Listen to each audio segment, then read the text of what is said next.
Pour éviter les brassages de population et de surcharger encore un peu plus les hôpitaux, le gouvernement a fait le choix de fermer les remontées mécaniques en montagne au moins jusqu'à début janvier.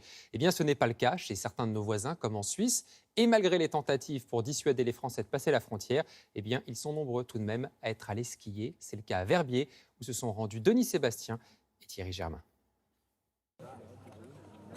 Des remontées mécaniques qui fonctionnent et des skieurs qui dévalent les pentes. Le contraste est saisissant avec les stations françaises à l'arrêt.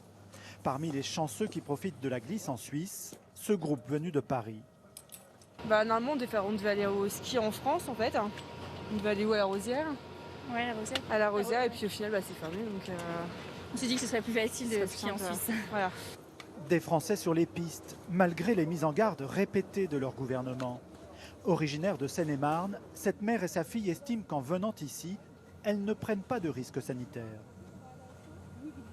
Nous, on a pris toutes les précautions, on a les masques, voilà, on ne sort pas de l'appartement quand on rentre le soir. On applique les gestes barrières la journée. Donc bon. Bonjour. Voilà, il faut vraiment garder le masque. Et les Français le constatent un peu partout dans la station.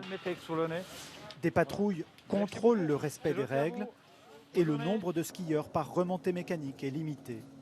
Si on ne le fait pas, on nous fait une installation, donc on est obligé de le faire et puis d'être un peu plus strict pour éviter aussi la propagation avec tout le monde. Verbier compte au total 30 000 lits touristiques. Habituellement, les Français représentent 10% de la clientèle. Selon la station, une bonne partie a maintenu son séjour, comme cette famille venue de Normandie. Nous, c'était prévu à l'avance, avant qu'ils décident qu'on puisse pas aller en Suisse, quoi. Donc j'avais pas tout annulé, il y avait des trucs qui n'étaient pas remboursables, donc on a décidé de maintenir les vacances.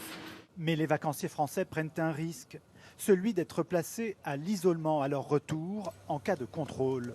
Une menace qui semble avoir en partie porté ses fruits. On n'a pas vu une recrudescence de Français comme on aurait pu le supposer ou certains supposaient vu que les domaines skiables en France étaient fermés. Ça, on n'a pas observé ce phénomène.